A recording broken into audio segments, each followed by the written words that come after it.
সারা দেশে যথাযথ ধর্মীয় ভাবগাম্ভীর্য, আনন্দ ও উৎসাহ উদ্দীপনার মধ্য দিয়ে উদযাপন হচ্ছে মুসলমানদের বৃহত্তম ধর্মীয় উৎসব ঈদ উল ফিতর। সকালে 2 রাকাত নামাজ আদায়ের মাধ্যমে শুরু হয় ঈদ উৎসব। সারা দেশে শান্তিপূর্ণভাবে ঈদের জামাত অনুষ্ঠিত হয়। নামাজ শেষে মুসল্লিরা কোলাকুলির মাধ্যমে একতা, শান্তি, সম্প্রীতি ও সৌহার্দ্য প্রকাশ করেন। প্রতিনিধিদের পাঠানো তথ্য ও চিত্রের ডেস্ক রিপোর্ট। জয়পুরহাটে ছোট বড় মিলে 4 শতাধিক মাঠে ঈদের নামাজ হয়েছে। সকাল 8টায় জেলার প্রধান জামাত হয় শহরের কেন্দ্রীয় ঈদগাহ ময়দানে। মাওলানা আব্দুল মতিনের পরিচালনায় নামাজ শেষে দেশ ও জাতির মঙ্গল কামনায় বিশেষ মোনাজাত করা হয়। চাঁদপুরে সকাল 8টায় ঈদের প্রধান জামাত পৌর ঈদগাহ মাঠে অনুষ্ঠিত হয়েছে। রংপুর নগরীর কালেক্টরেট ঈদগাহ মাঠে ঈদের নামাজ আদায় করেছেন লাখো মুসলমান। জাতীয় পার্টির চেয়ারম্যান জিএম কাদের নামাজ শেষে সবাইকে ঈদের শুভেচ্ছা জানান।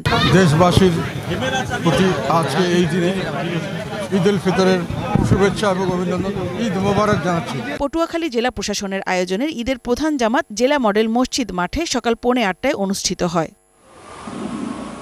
সাতক্ষীরায় কেন্দ্রীয় ঈদগাহে জামাতে অংশ নেন মুসল্লিরা। ভেদাভেদ ভুলে বিভিন্ন শ্রেণী পেশার মানুষ নামাজ আদায় করেন। নামাজ শেষে তারা কোলাকুলির মাধ্যমে একতা, শান্তি, সম্প্রীতি ও সৌহার্দ্য প্রকাশ করেন।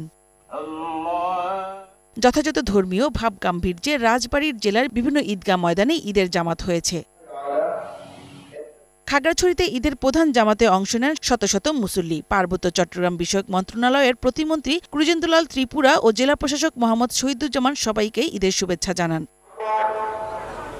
যথাযথ ভাবগাম্ভীর্যের মধ্য দিয়ে ব্রাহ্মণবাড়িয়া শহরের কাজীপাড়ায় ঈদগাহ ময়দানে ঈদের প্রধান জামাত অনুষ্ঠিত হয়। বাগেরহাটের ৬০ গম্বুজ মসজিদে জেলা প্রশাসন ও ইউনিয়ন পরিষদের আয়োজনে সকাল 7:30টায় ঈদের প্রধান জামাত অনুষ্ঠিত হয়। নরসিংদীর কালেক্টর ঈদগাহ মাঠে জেলার সবচেয়ে বড় ঈদের জামাত অনুষ্ঠিত হয়। এতে প্রশাসনের কর্মকর্তা, রাজনৈতিক নেতাকর্মী সহ সাধারণ মানুষও অংশগ্রহণ করেন।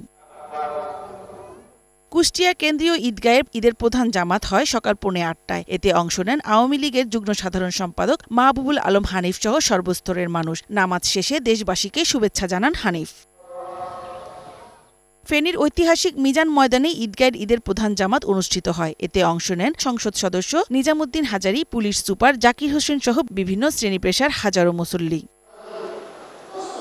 ঐতিহ্যবাহী শাহী ঈদগাহ ময়দানে সিলেটের প্রধান জামাত হয়েছে। এতে অংশ নেন প্রবাসী কল্যাণ ও বৈদেশিক কর্মসংস্থান প্রতিমন্ত্রী শফিকুর রহমান চৌধুরী, সাবেক পররাষ্ট্রমন্ত্রী doctor AK Abdul Momen, Sylhet city mayor Anwaruzzaman Chowdhury সহ অনেকে।